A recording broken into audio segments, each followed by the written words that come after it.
Welcome to the Focus on Why podcast. I'm Amy Rowlandson and I ask my guests one simple question. Why?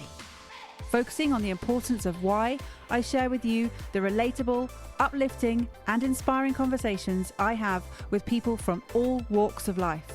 This podcast will encourage you to focus on your why to enable and empower you to achieve the success you desire. Have a purpose, have a plan, focus on why.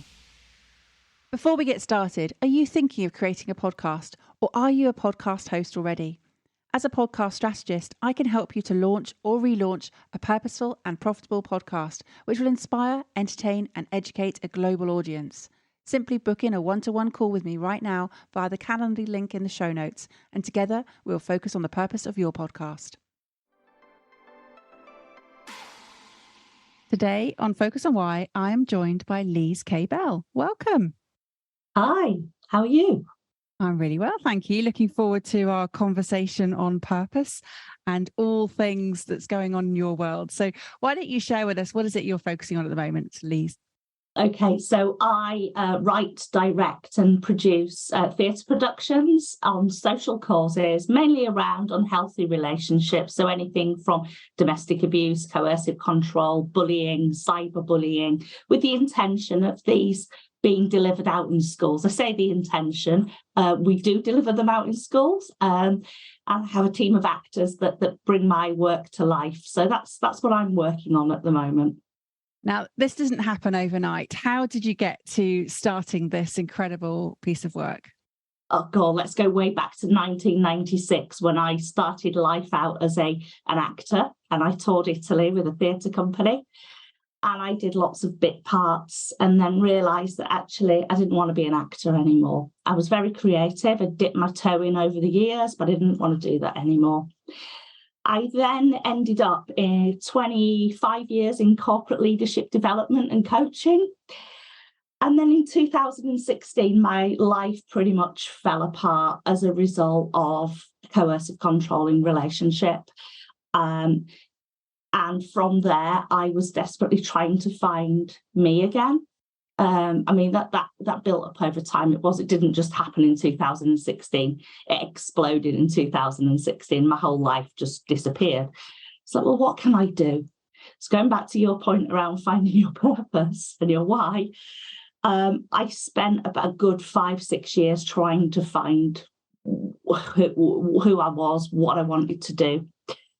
And I've literally taken my whole life and packaged it up into an offering that now goes out into schools, educating young people around unhealthy relationships, but through the medium of theatre. So I've taken my acting background, my corporate learning and development background, and my own experience of an unhealthy relationship and packaged that up. And now that is what I do.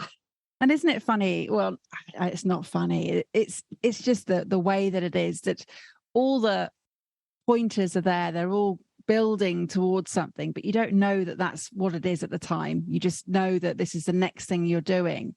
And to understand how you can, as you describe it, package it all up. Again, people don't want to have these difficult circumstances. We would love to avoid them. But if you hadn't had them, you wouldn't be doing what you're doing now. No, and I'm quite spiritual, and I hang out with spiritual people who kept saying, you're going to follow your life purpose. And I'm like, but what is it? I don't know what it is. Stop telling me I'm going to follow my life purpose. I really don't know what that means. And, going back to your initial point, people do experience these bad things I had, but I kind of tried to put it at the back of my mind, even though I was still living it. And I bounced from hobby to interest. I even did a teeth whitening course, in an attempt to try and find, was I meant to work in beauty and health? Well, I went down a very linear route with things. And I thought, no, you haven't gone through all this horrible situation to be someone doing teeth whitening. So, yeah, I used my experience to help drive me forward. But it wasn't clear. So for anybody who thinks that I woke up one morning and went, wow, yeah, this is what I'm going to do, took about 5 years. And this is what I say, Lise, is that you don't find it. So when your spiritual friends were saying you will follow your life purpose, you create it, you build it, you have to layer upon layer, see it evolve and see how it can and move with you, and you do move forwards with it. It is a case of each day you go, okay, I now understand that takes me to this takes me to this, and it does build. It's not like you're not going to find it down the side of the sofa, or you're not going to find it by reading a book. You might have an epiphany, you might have an idea towards it, but it's not going to happen just like that. No. And it was a series of things that happened, and it didn't start off being a theatre production. It started off going to do talks in workplaces on how to support survivors of domestic abuse. And I often talk about this story. So I sat with my teenage daughter and I said to her, how about I come into schools and do these talks? And her answer was, no, Mum, no one wants to see an old lady with a PowerPoint.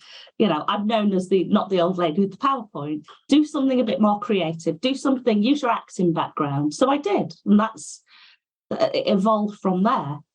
But there'd been a series of things. I'd had a dream about singing karaoke in a soundproof box, and no one could hear me. So that became the name, Soundproof Box. That became the name of the organisation that I run. And then there was all sorts of things that happened along the way that just made me think, oh, okay, maybe I could use that. There were some really bad ideas as well. And I love it that your karaoke soundproof box was a good idea. That's fantastic. It really is. And so much of our subconscious and the dreams that wake you up and go, oh, what was that? Your mind is consciously, or as you believe it to be, subconsciously working on where you need to go, where you want to go, and having all these different ideas. And I woke up with the idea of focus on why. You have to listen to these messages sometimes. Yeah. I want to ask you specifically about theatre. What is it about this performance, the performing art, that connects the audience with the topic? Right, so let me look at it from the audience perspective and feedback that we're getting. So they say it's better than watching TV because it feels like real life. We're in the room with the actors. They don't feel like actors. It's very realistic. It's not overplayed. But it's a medium in which people can relate to it and slightly detach from it whilst exploring. I mean, the way in which it's written is interactive. So I act as facilitator and we explore the themes in the theatre production with the audience. So I would say, to a 15-year-old man, so what is it that we're seeing over here? Why is he or she behaving in that way? What would you do if this was a friend of yours? So we're able to unpick the theatre, which you can't do when you're watching a TV or a video. It's so funny you say that, because quite often I've got two children, 20 and 18, but over the years we would watch the TV program and it would take, say, an hour show would sometimes take 2 hours to watch, because we pause it and we talk about the various things that are going on at the time. And it could be something, even Love Island, we'd watch it and we would talk about some of the arguments or the issues that they were facing and the dilemmas that they were, the challenges that they were having at the time. And it's such a great way, as you say, to pause the moment, freeze frame it, and just talk through it, because then you've got this extra dimension or almost as a separate conversation going on, but you bring your young people into the conversation. And going back to your point, so whilst I've kind of poo-pooed TV a little bit, we did a hybrid version of the show back in June. So we had a Zoom audience, a live Zoom audience, and we had a theatre audience. And as facilitator, I addressed both audiences, and the feedback from the Zoom audience was it's amazing. It felt like we were in the room. So it hadn't lost its impact by going on to TV. It still had the same impact because the feedback was pretty similar. So yeah, interesting. But I like the theatre, so I think actually being able to get up close and smell and see real close facial expressions on the actors is really important. Helps with the experience as well. Let's pick up on that. It's about the senses. It's about using all of your senses and being present to them in the moment.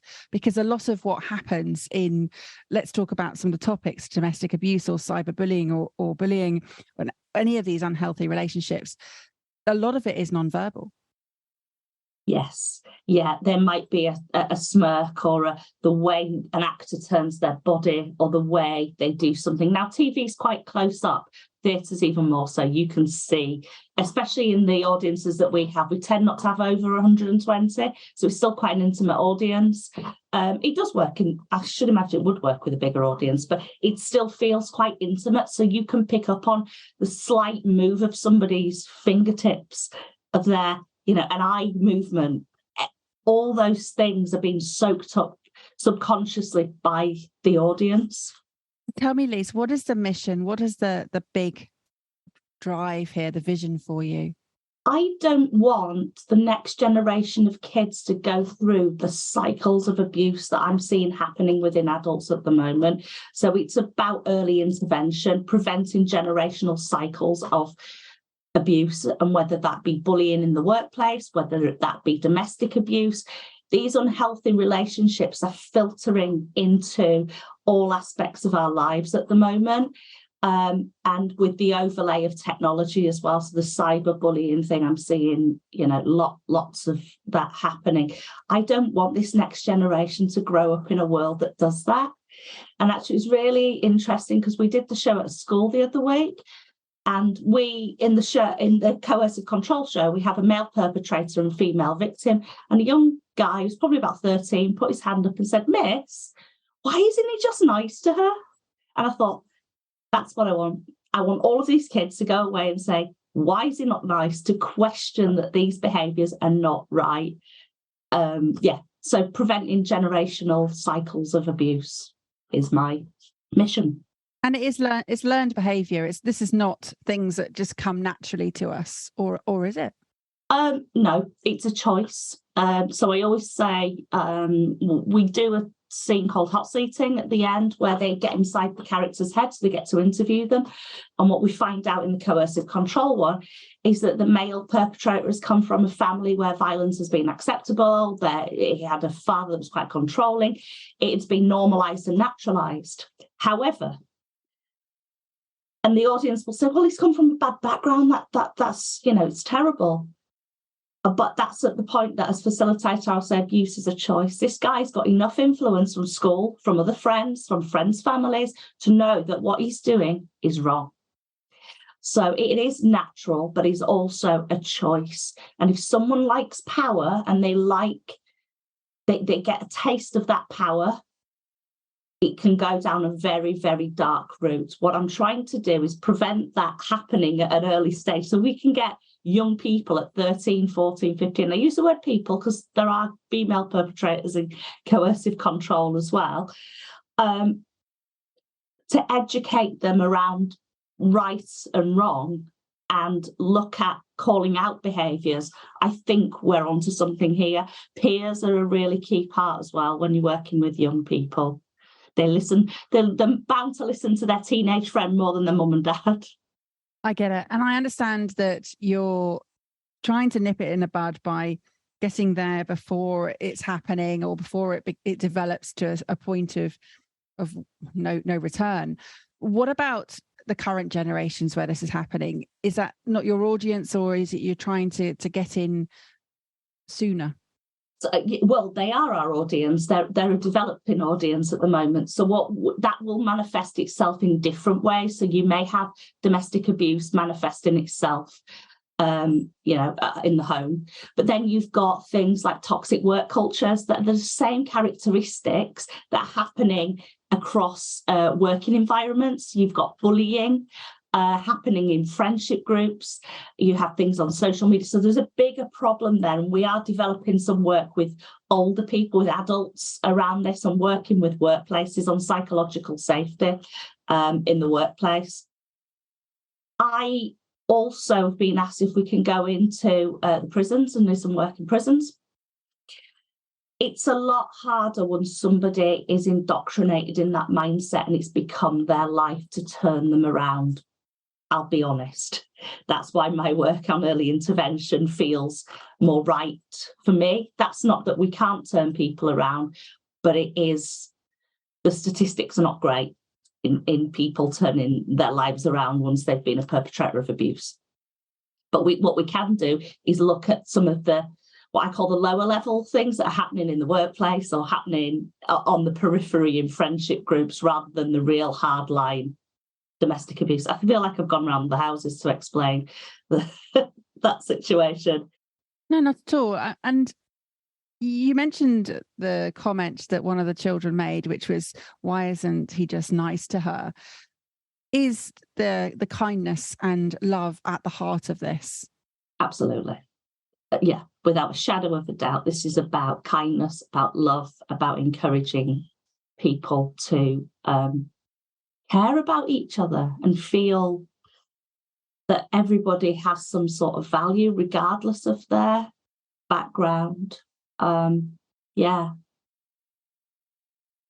we're in. I've written an article actually that went out yesterday about Generation Z, and I actually think we're in a real revolution here, because these guys are more focused on social issues.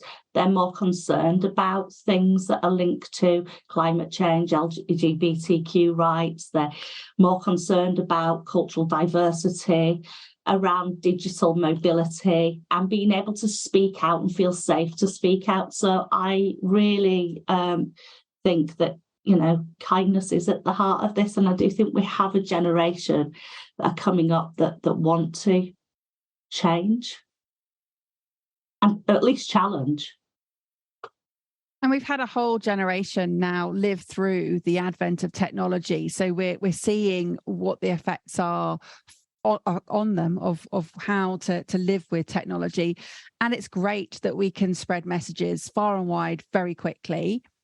Also, we're seeing the effects of how that can be inversely affecting people in terms of the cyberbullying that you mentioned, and the online issues that people are facing in terms of body awareness and various. So I'm just trying to think here. Social issues and social causes are at the heart of your work. And is this a not-for-profit enterprise? Yeah, so it's a community interest company. We predominantly do work in Yorkshire. However, we are open to come and run the theatre production down in London, you know, Cornwall, wherever you want us, we will be. But the majority of our work is in Yorkshire, because we serve the communities within Yorkshire. We work with the police as well. And what do the police say about the work that you're doing? They love it. They're very supportive. So we've West Yorkshire Police have had us in a couple of times, and now we're about to go and work with North Yorkshire Police. And they're quite big counties. So, to get those police forces on board is really important. We're working with local councils, schools, youth centres, foster carers, and even some of the communities. So we're working predominantly with the travelling community in Leeds. So we work with a school that focus on the travelling community and changing perceptions there. So really interesting times. I love that. And how do you measuring success? What does it look like for you? Or is it difficult to understand what your ripple effects are? I think so. Let's put this into context. I actually, on paper, set the business up December 2021. We didn't really start doing any work until March of this year. From March this year and to July, which we're still in, we've seen 1,400 children. Okay, so that's quite a lot of kids. We have 18 shows booked in August. Now, August is school holiday, so you'd imagine that it would be our quietest time. No, every youth club in Bradford has booked us up to run 2 shows a day across Bradford.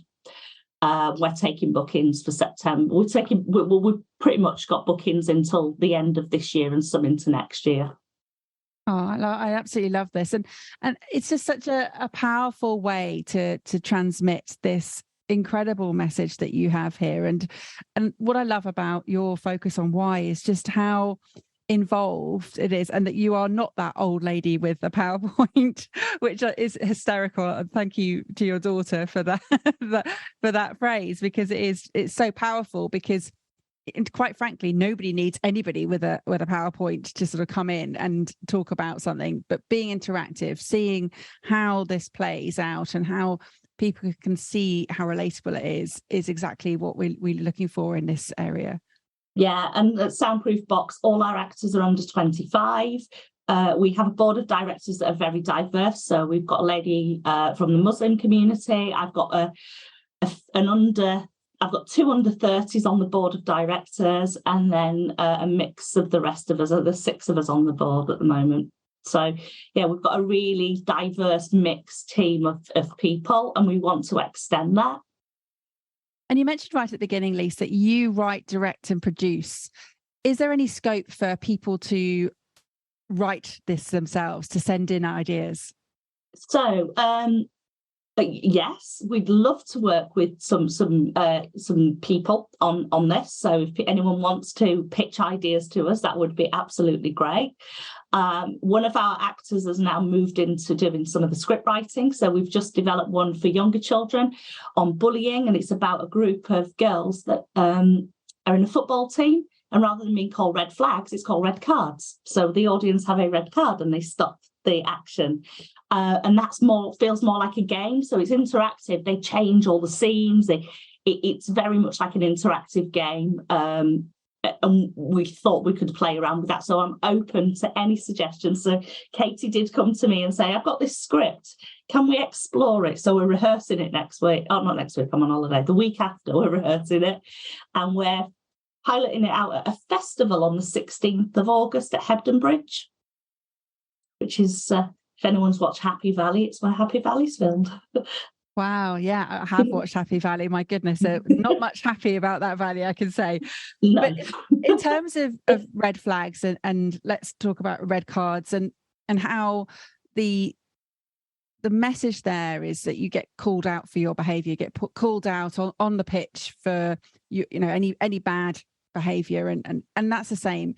But a red flag is like a warning. It's like something to look for. So slightly different in terms of the idea behind that.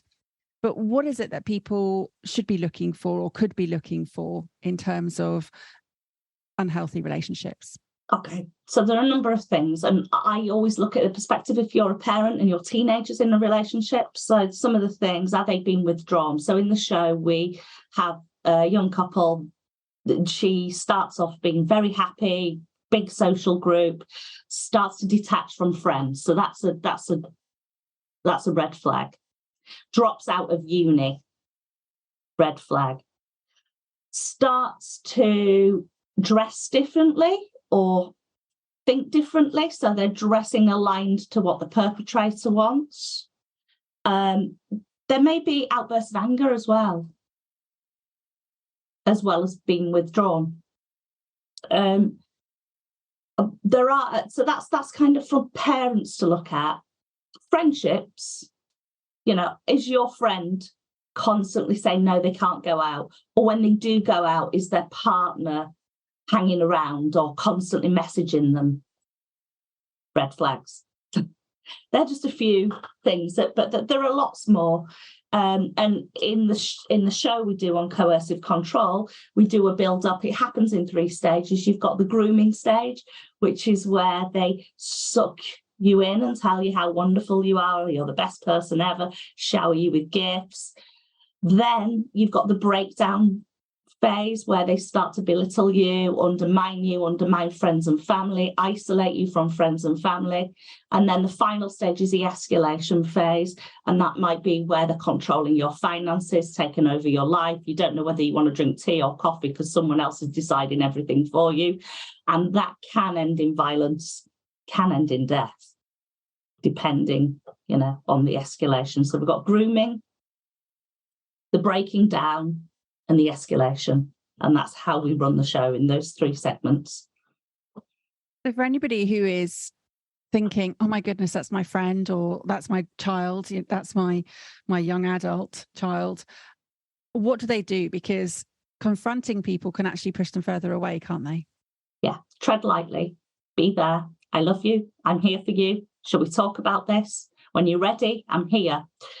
If you start to badmouth the perpetrator, the abuser, they are more likely to be driven towards them than away from them. So try and not do that.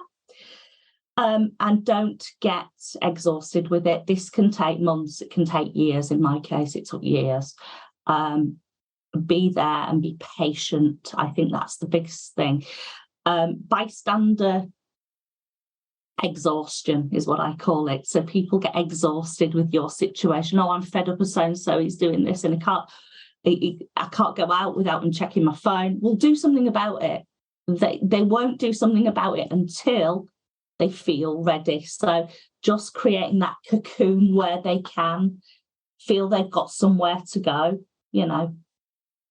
but don't push them towards by being heavily negative towards the abuser. And this must be one of the most challenging relationships that you can have with someone that you love, seeing this happening and being there for them, but knowing that you can't really say anything. You just have to be there. And I assume that there's also people who they could go to from a serious advice perspective as well. Yeah. So every town in the land has some sort of domestic abuse support service. We've got Women's Aid as well. In every town, they have a Women's Aid. There's Refuge for Women and Children. And then there's a national charity for men called the Mankind Initiative. I do a little bit of work via a committee with Mankind Initiative as well. So I am aware of their work. But every local town will have their own. I know up here in Leeds, we've got Behind Closed Doors. The Bradford's got Staying Put. But if you're in London, there'll be several depending on what area you're in. It really, and the local charities will know the local support you can get. So yes, contact Women's Aid for initial start. But if you want something more localised, then just Google. There is a app, and let me just forgive me, called, I want to say it's called Brightside. I might be wrong, but you can put it out on the info. There is an app that gives you access to all these helplines and things.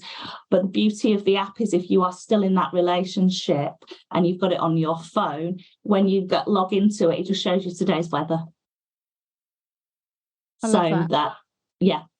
have to physically go into it. So the resting screen, the home screen is a weather map of your local area. But then you go into it and you'll realise it gives you a list of all the things that go into. It's called something like Brightside. I will give you the correct details because it's a while since I talked about that app. Is it Bright Sky? That's the one. Brilliant. Okay, Bright Sky. Sky. Bright Sky. Perfect. Did you just Google it? I Googled it just quickly while you were talking, just to check. So yes, we've got it. Just wanted Bright to make Sky. sure in the moment. But yeah, that sounds fantastic. And it makes sense because it was a weather as well, which made sense that it was Bright Sky as well. So you can see whether it's good weather or not. Yeah.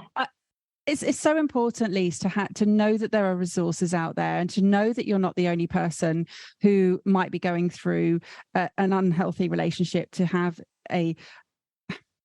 this domestic abuse. And I've had a couple of people on the show already talk about domestic abuse. I've had both men and women on actually talking about it. And there's so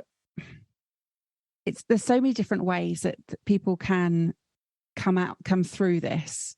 But it's just knowing that there is a solution, knowing that there is a future, and especially for people who are their bystanders, who are there, who are watching it happen.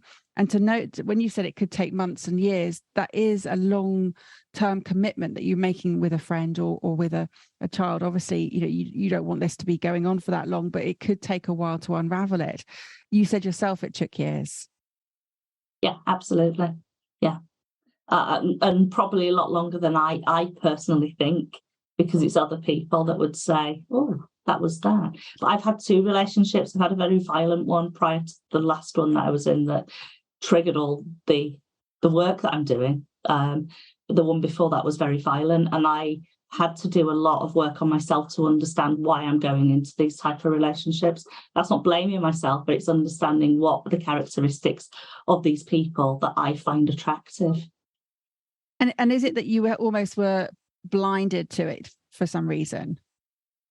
No, because both of them were quite long term. So one was a 13-year relationship, one was a 5-year relationship. So no, I just think there are characteristics of the people that I attract. So I'm quite lively and I like to do lots of different things. I'm quite excitable and I seek that in somebody else. Quite often, people that have those characteristics that like the limelight and the centre of attention are incredibly narcissistic. Okay, I don't feel that I'm incredibly. There must be some elements of that in me, but I'm a theatre person. But I'm quite empathic, so I feel with the heart, and I like to see the best in people. So there's a lot of things that I was looking for. I wanted to see the best. I wanted someone that was as bubbly and lively and energetic as I was, and liked the limelight. And I like excitement. I'm not someone who can sit at home and watch TV. I don't have a TV anymore because I'm writing all the time. But I was thrill seeking, really, and being with someone like that can be quite exciting because you've got that roller coaster of emotions up and down. I've got to admit, since I'm not in a relationship, I am struggling with the lack of excitement in my life. So I know that in myself. I've worked that out. That's my issue. And you said you feel with your heart and that you see the best in people. So you would were you putting these particular signs to the side, saying no, that can't be the case? They're all right, really. I did the classic thing of not going with my heart and my body. And, I always say you feel it in your solar plexus. If something's not right, the red flag, you'll feel it in your solar plexus. And what I was doing is using the logical brain to override it and going, well, no, actually, there's a logical reason and an explanation behind that. We all do that because we want to see the best or see... I'm saying we all do that. Not everybody does that, but a lot of people I know do that. They will override things with the logical brain. That doesn't make logical sense because in that context, they were great. It's just this one little thing. Sure, it's just a small thing. So I was letting the mind override actually what I was feeling. And why do you think it is this feeling in the solar plexus that this messaging? What is that? Well, it's our gut reaction, but it's an animal instinct. It's something that's inbuilt in us. If you think about the animal kingdom, they don't have words to communicate necessarily, but they will look at somebody and they will detect danger and they will use their body to detect danger. We have that within us, but we just override it with this logical brain. It's fascinating. It really is. And this whole trying to understand, as you say, the red flags and understand where they are, what they are, how we can then move forward. And there's been so much here that people will be listening to and go, oh, I did not realize that was the case. It really is so powerful, Lise. And I don't want to say thank you for raising awareness on this topic. And 100%, you have that they were right in terms of follow your life purpose, and it has manifested in this. It's going to evolve into something else, I'm sure. That it will be bigger, bolder, reaching more people. What do you think? Absolutely. So we've been asked next year to take this over to America. Well, there we go. This is a universal issue. This does not just exist within the UK, it's a universal issue. And whilst the not-for-profit will retain and stay within the UK, I have set another organisation up called Red Flags Interactive, which means we can license all our products and sell them across the world and get them translated. So the scripts, the teaching resources, the guidance packs, the self-help guides, packaged up and can be licensed across the world. So that's the next step for me personally. And what would you say is the opposite to red flags? Green flags. Feeling warm and nice about somebody, having that connection that feels comfortable, where you can be yourself. You don't need to put on an act. You don't need to dress in a particular way or say something. You can just be you. And it's taken me 7 years to get to that. And I've been on my own and not in a relationship all that time. And I actually think, do you know what? I'll be all right now. I kind of know what feels warm and fuzzy and what feels nice. And I will trust my solar plexus. The body tells you a lot. Listen to the body. And we don't, or feel the body rather than listen to it. I've had this message recently brought to the forefront again in Charlotte Jones. She was talking about recovering from chronic fatigue, and all the way back to Simon Pollard and his whole talking about the body knows. Another guest of mine, Ruth Fogg, talks about what the mind suppresses, the body expresses. The body does know, and it really is just such a powerful message about, as you just said, feel the body and just take notice. Just take a moment to understand what is the body telling you, because it's programmed way better than you realize or appreciate to give you these warning systems. Yeah. If you feel like someone stabbed you in the heart, you will feel it. If you feel like your gut's telling you, it's your intuition telling you that something's not right here. And then the nice side of it is I get tingles if things feel good. So I get an itchy, I get my third eye here will itch if something feels great. My head will buzz, and my whole body just feels like there's a warm blanket around me when something's going well. So when I do the show, I get that warm blanket. And I need to use that for future relationships now, because I know what it feels like. And for years, I overrode it. No, I love that. I love that warm blanket. It's such a great metaphor for understanding that, you're being wrapped with this warmth of purpose, of strength, of kindness, of love, everything. It's just beautiful. Lise, thank you so much for sharing why you do what you do, why you are doing what you're doing, and why you are who you are. It's fantastic. It really is an incredible cause. And I wish you all the best with taking your work across the world, because absolutely this is a universal issue. How would people reach out to you if they want to find out more? Okay, simple email address, info@soundproofbox.org. We do have a website, but that's been reformed at the moment. So the email's the easiest, info@soundproofbox.org. Brilliant. Have you got some final words, please, Lise, for the listener? Well, I hope you enjoyed the podcast. I hope you enjoyed my contribution. And if you want to reach out to us because you fancy doing something creative, then again, use the email address, info@soundproofbox.org. I hope something you can take away from today that's of use to you. And if you had to choose one thing, what would your key message be, Lise? Don't seek your purpose. It will find you. You will build it up. Don't go seeking it. How has this conversation had an impact on you? What value have you received from tuning in? What are your reflections with actions? Please take a moment to leave me an Apple Podcast or Spotify review sharing how Focus on Why has made a difference to you today. Remember, the conversation doesn't end here. To keep it going, simply connect with me on LinkedIn, Instagram, Facebook or Twitter, or join the Focus on Why Facebook group. All the links are in the show notes. Have a purpose, have a plan, focus on why.